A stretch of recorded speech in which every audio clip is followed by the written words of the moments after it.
ಈಗ start open up ಆಗಿರೋರ್ಗೆ, ಇವಾಗ share ಮೇಲೆ ಇನ್ವೆಸ್ಟ್ ಮಾಡ್ತಿದ್ದೀನಿ ಅನ್ನೋರ್ಗೆ, ಹೊಸಬ್ರಿಗೆ, ಹೊಸದಾಗಿ ಶೇರ್ಗೆ ಎಂಟ್ರಿ ಕೊಡ್ತಿದ್ದೀನಿ ಅನ್ನೋರ್ಗೆ ಯಾವ ಸೆಕ್ಟರ್ ಬೆಸ್ಟ್ ಅಂತ ಅನ್ಸುತ್ತೆ?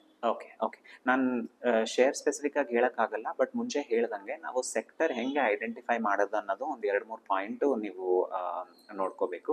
ಫಸ್ಟ್ ಆಫ್ ಆಲ್, ಯಾವುದೇ ಕಂಪನಿ ಆದ್ರಿ, ಯಾವುದೇ ಸ್ಟಾಕ್ ಆಗಲಿ, ಅವ್ರ ಬೇಸಿಕ್ ಪ್ರಾಫಿಟ್ ಬರ್ತಾ ಇದೆಯಾ, ಪ್ರಾಫಿಟ್ ಬರ್ತಾ ಇದೆಯಾ ಇಲ್ವಾ, ಅವ್ರು ಕ್ಯಾಶ್ ಜನರೇಟ್ ಮಾಡ್ತಾ ಇದ್ದಾರಾ ಇಲ್ವಾ, ನಾವು ಈ ಫಂಡಮೆಂಟಲ್ಸ್ ಬೇಸಿಕ್ಲಿ ನೋಡ್ಕೋಬೇಕು. ಪಾಯಿಂಟ್ 1.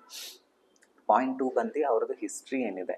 ಈಗ ಸ್ಪೆಸಿಫಿಕ್ ಕಂಪನೀಸು ಸಿನ್ ಗೂಡ್ಸ್ ಇರುತ್ತೆ, ಸೇ ಫಾರ್ ಎಕ್ಸಾಂಪಲ್ ಸಿಗರೇಟ್ಸ್ ಅಂತ ಅನ್ಕೊಳ್ಳಿ, ಇಲ್ಲ ಲಕ್ಸುರಿ ಗೂಡ್ಸ್ ಅಂತ ಅನ್ಕೊಳ್ಳಿ, ಇಲ್ಲ ಎಲ್ಲಿ ಜಾಸ್ತಿ ರೆಗ್ಯುಲೇಷನ್ ಇದೆ, ಪೆಟ್ರೋಲ್ ಅಂತ ಅನ್ಕೊಳ್ಳಿ, ಇಲ್ಲ ಜಾಸ್ತಿ ಇಂಪೋರ್ಟ್ಸ್ ರಿಲೇಟೆಡ್ ಟ್ಯಾರಿಫ್ ಇರುತ್ತೆ. ಸೊ ಈ ಥರ ಸೆಕ್ಟರ್ ಸ್ಪೆಸಿಫಿಕ್ ಇಶ್ಯೂಸು, ಚಾಲೆಂಜಸ್ ಸ್ವಲ್ಪ ಇರುತ್ತೆ.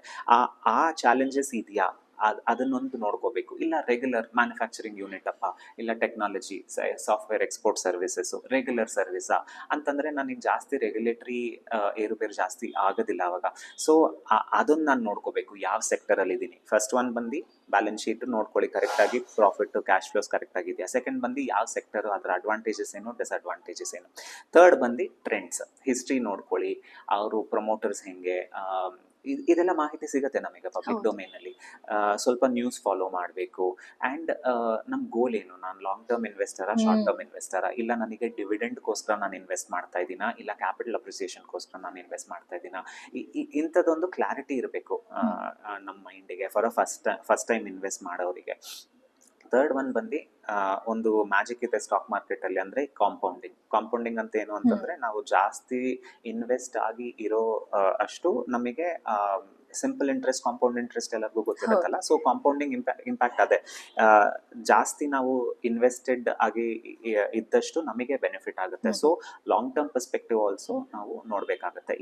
ಈ ಫಸ್ಟ್ 3 ಆಸ್ಪೆಕ್ಟ್ಸಲ್ಲೂ ನಮಗೆ ಎಲ್ಲ ಕಂಫರ್ಟ್ ಬಂದಿದೆ ಅಂತಂದರೆ, ಲಾಂಗ್ ಟರ್ಮೂ ಆ್ಯಡ್ ಆದರೆ ಈ 4 ಪಾಯಿಂಟ್ಸ್ ನೋಡಿಕೊಂಡು ಫಸ್ಟ್ ಟೈಮ್ ಇನ್ವೆಸ್ಟರ್ಸ್ ಸ್ವಲ್ಪ ನೋಡ್ಕೋಬಹುದು. ಈಗ ಏನು ಅಮೌಂಟ್ ಏನು ಇಶ್ಯೂ ಇಲ್ಲ, 100 ರೂಪೀಸ್, 500 ರೂಪೀಸ್, ಸ್ಮಾಲ್ ಅಮೌಂಟ್ಸ್ ಇಂದಾನು ನಾವು ಸ್ಟಾಕ್ ಮಾರ್ಕೆಟ್ ಅಲ್ಲೇ ಅಲ್ಲ, ಈಗ ಗೋಲ್ಡ್ ಇನ್ವೆಸ್ಟ್ಮೆಂಟು ಸಹ ವೆರಿ ಸ್ಮಾಲ್ ಅಮೌಂಟ್ ಇಂದಾನು ಶುರು ಮಾಡ್ಕೋಬಹುದು ಆನ್ಲೈನ್. ಈಗ ಫಿಸಿಕಲ್ ಗೋಲ್ಡ್ ಇಟ್ಕೋಬೇಕು ಅಂತ ಏನು ಕಂಪಲ್ಸರಿ ಏನು ಇಲ್ಲ. ETFs ಇದೆ, ಸಿಲ್ವರ್ ETFs, ಗೋಲ್ಡ್ ETFs, ಎಲ್ಲ ಆಪ್ಷನ್ಸ್ ಇರೋದ್ರಿಂದ ನಾವು ಸ್ಮಾಲ್ ಆಗಿ ಶುರು ಮಾಡ್ಕೋಬಹುದು.